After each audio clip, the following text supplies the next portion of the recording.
Bismillahirrahmanirrahim. Kulan wacan oo wanaagsan saaxiibayaal. Muuqaalkan waxaan ku eegi doonaa 6 waxyaabood ay dumarku ku jecel yihiin dhalinyarada yaryar. Fadlan haddaad muuqaalkani uu ku soo gaaro waxaan kaa codsanaynaa inaad noo like garayso, asxaabtaadana la wadaagto. haddaad noogu cusub tahay subscribe aad noo saarto. aad baad u mahadsantahay. Kusoo dhawaada muuqaalkeena cusub. haddaba muuqaalkeena cusub waxaan ku eegi doonaa 6 sabab ay dumarku ku jecel yihiin inay guursadaan ninka yar. waayadii dambe waxaa soo kordhayay dumarka guursanaya ragga da'doodu yar tahay oo ay ka weyn yihiin. haweenka ugu caansan ee la xusi karo waxaa ka mid ah Kate Moss iyo Priyanka Chopra, kuwaasoo dhammaantood ragga ay isjeclaadeen aan u eegin farqiga da'da ee u dhaxaysa. guursado hadda ka hor inta badan ma dhici jirin in haweeney uu guursado ninka yar da' ahaan, sababtoo ah bulsho ahaan ayaa loo hadalhayn jiray. maxaa ka mid ah? maxay yihiin sababaha keena in dumar badan ay doorbidaan ragga dhalinyarada ah? waxaa ka mid ah carafta ragga da'da yar waxay aad u soo jiidataa haweenka. taasi waxaa sabab u ah in jirkooda uu ku jiro waqtigiisii ugu caafimaadka badnaa. run ahaantii daraasado ayaa muujinaya in mar walba ay da'deenu ay badato uu jirkuna isbedelayo caraf ahaan. khubarada u kuurgalay arrimaha waxay sheegeen in ninba ninka uu ka da'weyn yahay uu ka xoogaa shiir kulul yahay. ragga dhalinyarada ah ayaa badankooda ku dadaala inay iscarfiyaan iyagoo isticmaalaya noocyada barfuunada ee jirka iyo dharka labadaba.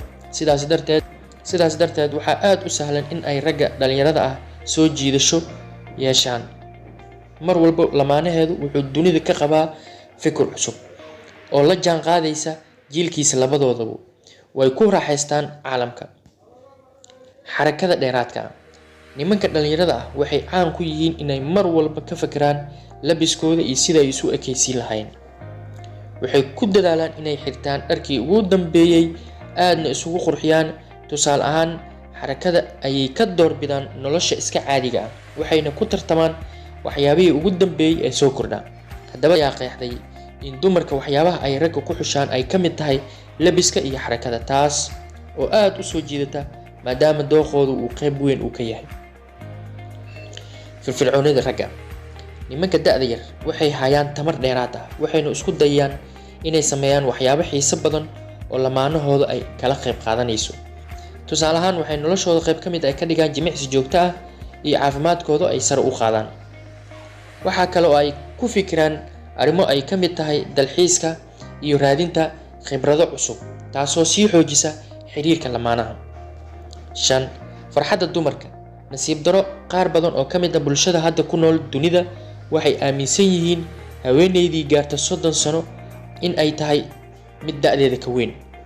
markii la arko nin la hasaawaya haweeney ka da'weyn waa la xantaa, laakiin dumarku waxay dareemaan farxad aad u sareysa markii ay la kulmaan nin ka da'yar oo uu ku qadarinayo quruxdeeda iyo dadaalkeeda. dadku marka ay da'doodu weynaato caruur kuma degdegaan. dadku marka ay da'doodu weynaato waxay dareemaan cadaadis ku aadan inay caruurta yeeshaan, laakiin dhalinyarada weli yaryar waxay dareemaan inay haystaan waqti dheeraad ah, kamana fikiraan in haddii ay guursadaan haweeney ka da'weyn ay ku dhacdo caruur la'aan. taasi waxay fursad siinaysaa in haweeney dhaafta xilligii dhalmada ay hesho lamaane da'yar. intaasi ka sokow, waxaa laga yaabaa inay jiraan sababo kale ay dumarku ku doorbidaan ragga da'da yar ee ayagu ka weyn yihiin. fadlan haddaad noogu cusub tahay subscribe noo saar. haddaad hore nala joogtid noo like garay, asxaabtaadana la wadaag. aad baad u mahadsantahay.